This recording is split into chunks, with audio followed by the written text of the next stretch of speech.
కృపగల దేవుడు మన ప్రభు అయిన యేసయ్య పరిశుద్ధ నామములో కూడి వచ్చిన మీ అందరికీ నా హృదయపూర్వకమైన వందనాలు తెలియజేస్తున్నాను.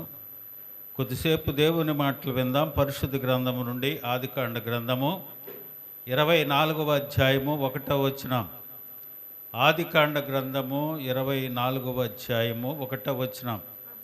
అబ్రహాము బహుకాలము గడిచిన వృద్ధుడై ఉండెను, అన్ని విషయములలోనూ యెహోవా అబ్రహామును ఆశీర్వదించెను. ప్రార్థన చేసుకున్నాం. సర్వశక్తిమంతుడా, నీ కొందనాలు నాయన. ఈ రాత్రికాల సమయం మీ మధ్య ఉండి మమ్మల్ని నడిపిస్తున్న విధానానికే మీకు స్తోత్రాలు. చదవబడిన లేఖన భాగాన్ని నీ బిడ్డలకు వివరించే జ్ఞానము నాకు లేదు. నీ సిలువ చాటు నన్ను మరుగుపరుచుకొని నీ మాటలు మా హృదయాల్లో నింపి నీ వాక్యానుసారంగా జీవించే కృప మాకు అనుగ్రహించి మహిమ పొందమని మా ప్రభు అయిన యేసయ్య పరిశుద్ధ నామంలో అడిగి వేడుకొనుచు ప్రార్థిస్తున్నాను మా పరమ తండ్రి, ఆమేన్. ప్రియమైన దేవుని బిడ్డలారా, చదవబడిన లేఖన భాగంలో అబ్రహాము బహుకాలము గడిచిన వృద్ధుడై ఉండెను, అన్ని విషయములలో యెహోవా అబ్రహామును ఆశీర్వదించెను. హల్లెలూయా. అబ్రహాము వృద్ధుడయ్యాడు. అయితే దేవుడు అతనికి తోడయుండి అన్ని విషయాలలో అబ్రహామును ఆశీర్వదించాడట. అన్ని విషయాలలో, కొన్ని విషయాల్లో కాదు. అబ్రహాము ఆశీర్వదించబడటానికి, అన్ని విషయాలలో ఆశీర్వదించబడటానికి అతనిలో ఉన్న క్వాలిటీస్ ఏంటి? దేన్ని చూసి దేవుడు అబ్రహామును అన్ని విషయాల్లో దీవించాడు అని మనం పరిశుద్ధ గ్రంథంలో పరిశీలన చేసి చూస్తే కొన్ని విషయాలు మనం తెలుసుకుందాం. ఆ రీతిగా మనం కూడా ఉంటే దేవుడు మనల్ని కూడా అన్ని విషయాలలో ఆశీర్వదిస్తాడు. హల్లెలూయా. దేవుని నమ్మినవాడు మొట్టమొదటిగా ఆయనలో ఉన్న క్వాలిటీ ఏంటంటే అతడు దేవుని నమ్మెను. అబ్రహాము ఆదికాండ గ్రంథం 15వ అధ్యాయం 6వ వచనంలో అతడు యెహోవాను నమ్మెను, ఆయన అది అతనికి నీతిగా ఎంచెను. మొట్టమొదటిగా అబ్రహాము ఏం చేశాడు అనంటే దేవుని నమ్మాడు. అబ్రహాము దేవుణ్ణి ఎరిగినవాడు కాదు. దేవుడు పిలిచేటప్పటికి అతను అన్యుడు, ఒక విగ్రహారాధక కుటుంబంలో ఉన్నవాడు. తండ్రి విగ్రహాలు చేస్తే ఆ విగ్రహాలను అమ్ముకొని వచ్చేవాడు అబ్రహాం. ఈ పిలిచాడు దేవుడు. పిలిచిన వారు ఎవరో తెలియదు, ఎక్కడికి రమ్మన్నాడో తెలియదు, ఎందుకు రమ్మన్నాడో తెలియదు, ఎక్కడికి వెళ్ళాలో తెలియదు. అయితే పిలిచిన వాడిని దేవుడు నమ్మాడు. దేవుణ్ణి అబ్రహాము నమ్మాడు. హల్లెలూయా. అబ్రహాము దేవుని నమ్మెను, అది అతనికి నీతిగా ఎంచబడను. యాకోబు గ్రంథంలో, యాకోబు పత్రికలో కూడా చెప్తాడు 2వ అధ్యాయము 3వ వచనంలో అబ్రహాము దేవుని నమ్మెను, అది అతనికి నీతిగా ఎంచబడనని యాకోబు కూడా పత్రికలో రాయటం జరుగుతూ ఉంది. రెండవ క్వాలిటీ ఏమిటంటే తనలో రెండవ క్వాలిటీ, మొదటగా దేవుని నమ్మాడు. తన దేశాన్ని, తన బంధువుల్ని, తన ఉన్న నివాసాన్ని విడిచి నేను నీకు చూపించబోయే దేశానికి రమ్మన్నాడు. ఆ మాటను నమ్మి బయలుదేరాడు.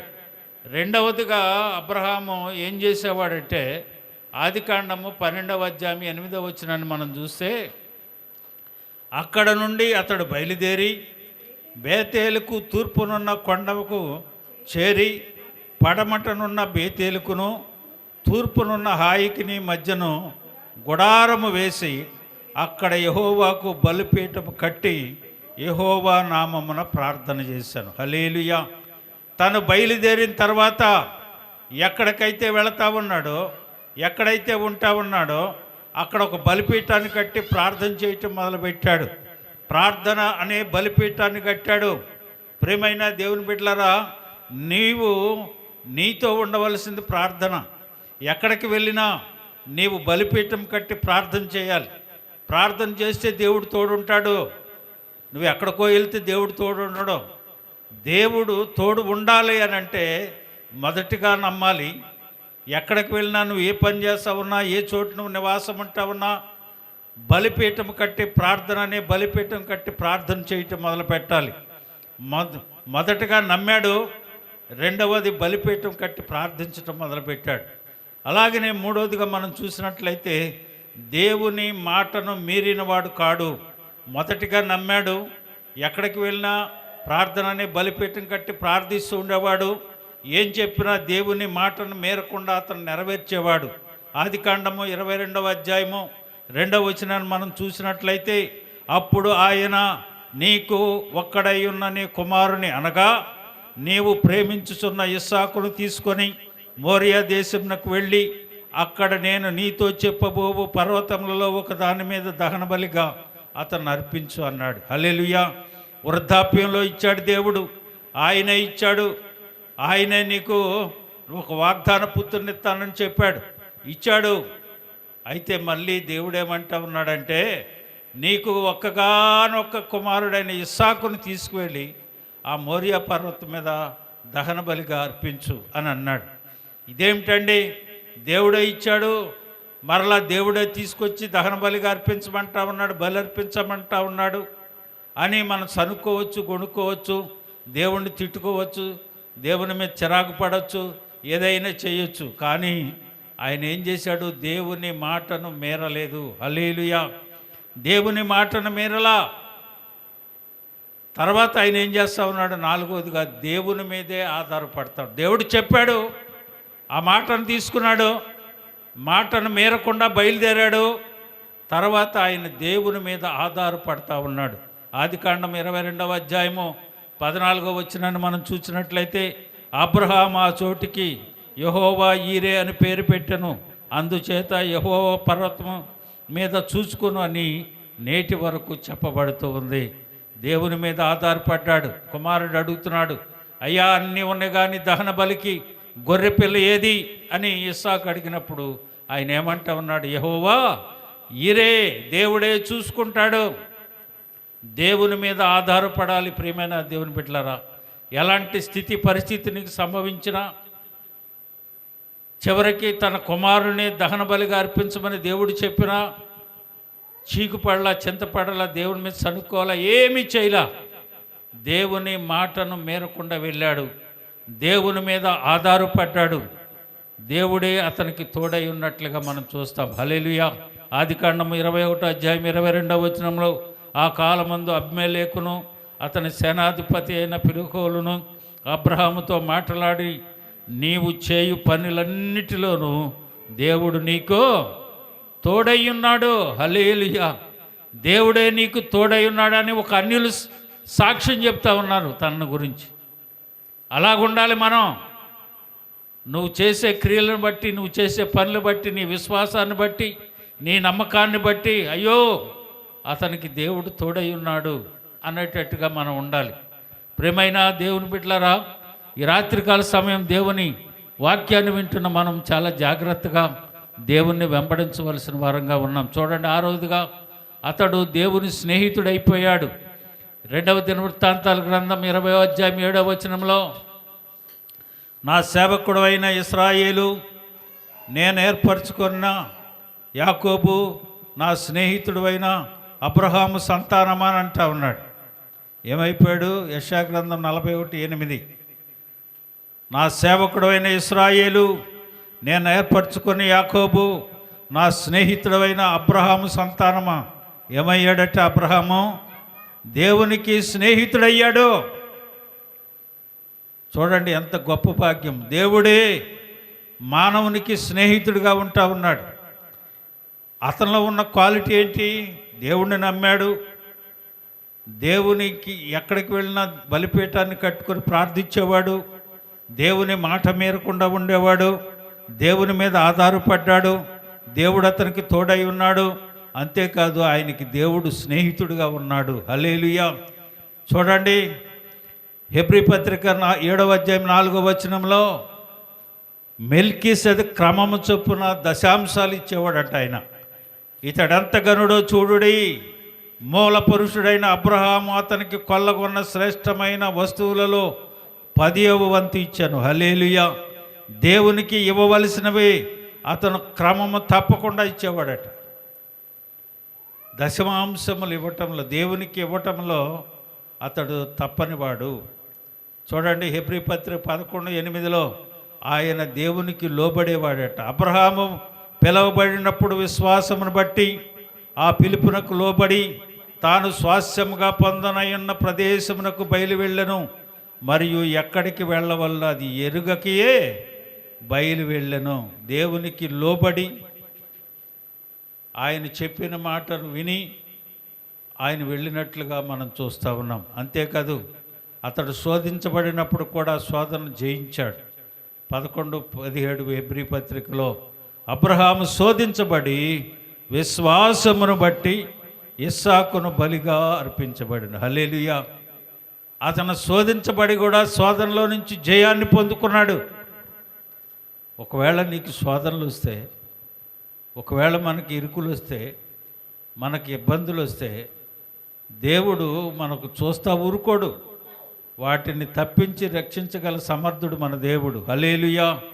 అందుకనే ఆయన విశ్వాసులకు తండ్రి అయ్యాడు. చూడండి, రోమాపత్రిక 4:11 మనం చూస్తే, మరియు సున్నతి లేని వారైనను నమ్మిన వారందరికీ అతడి తండ్రి అగుట వలన వారికి నీతి ఆరోపించుటకై అతడు సున్నతి పొందక మునుపు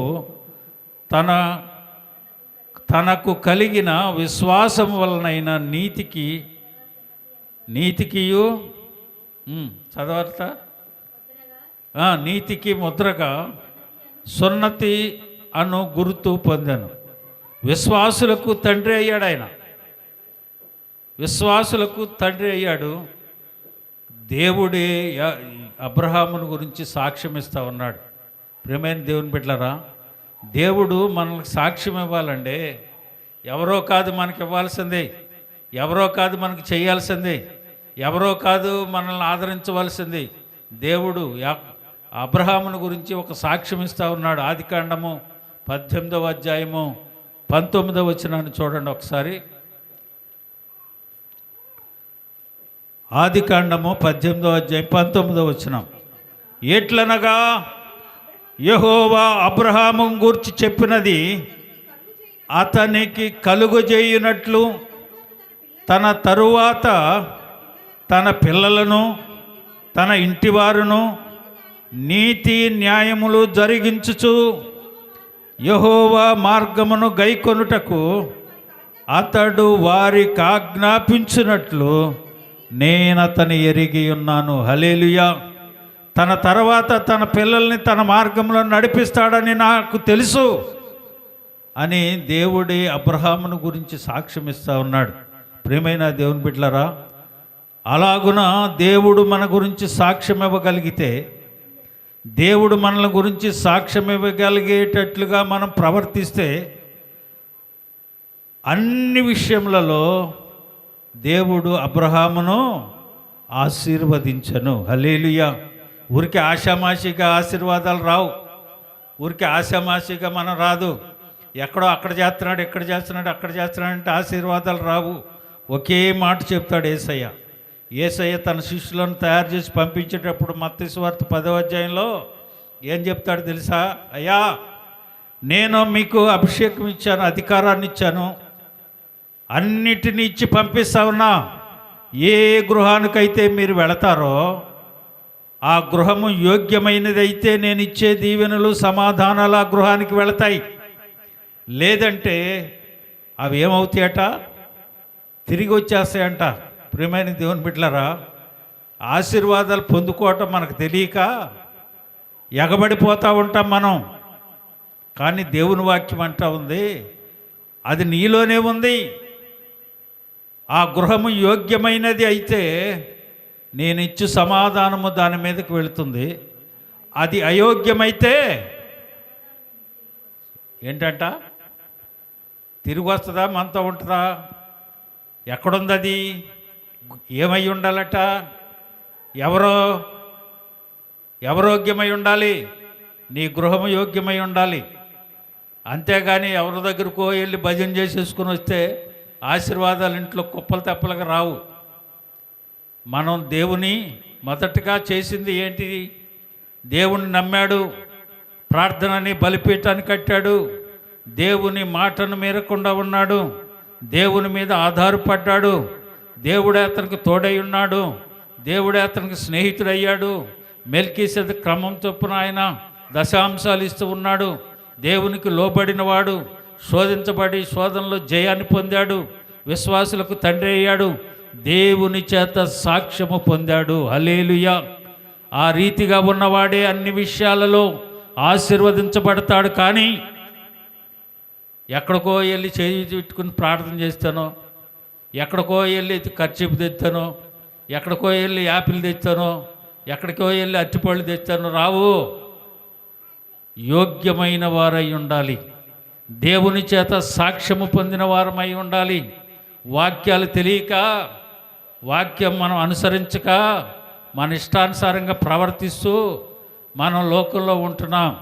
ప్రియమైన దేవుని బిడ్డలారా, అన్ని విషయాలలో దేవుడు మనల్ని ఆశీర్వదించాలి అంటే అబ్రహాములాగా మనం జీవించాలి. అబ్రహాములాగా నమ్మకస్తులుగా ఉండాలి, మాట మేరని వారంగా ఉండాలి, నమ్మకమైన వారంగా ఉండాలి, ప్రార్థన అనే బలిపీఠాన్ని కట్టిన వారంగా ఉండాలి, ఆయన మాటను మేరకుండా ఉండాలి, దేవుని మీద ఆధారపడాలి, దేవుడు తోడై ఉన్నట్లుగా మనం గమనించాలి. ఇతరులు మనల్ని చూసి వారికి దేవుడు తోడై ఉన్నాడనే సాక్ష్యాన్ని కలిగి ఉండాలి. దేవుడే మనకు స్నేహితుడై ఉండాలి, దేవుడే మనకు స్నేహితుడిగా ఉండాలి. దేవునికి ఇవ్వవలసిన దశాంశాలు మనం ఇవ్వాలి, దేవునికి లోబడి ఉండాలి, శోధించబడిన శోధనల నుంచి తప్పించగల సమర్థుడని నమ్మాలి. విశ్వాసులకు తండ్రి అయి ఉన్నాడు, అంతేకాదు దేవుని చేత సాక్ష్యాన్ని పొందాడు. ఆ రీతిగా మనం ఉంటే మన కుటుంబాలు దీవించబడతాయి. అన్ని విషయాలలో దేవుడు మనకు తోడై ఉండి మనలను, మన కుటుంబాలను, మన సంఘాన్ని నడిపించునుగాక. అందరూ తల్ల వంచండి.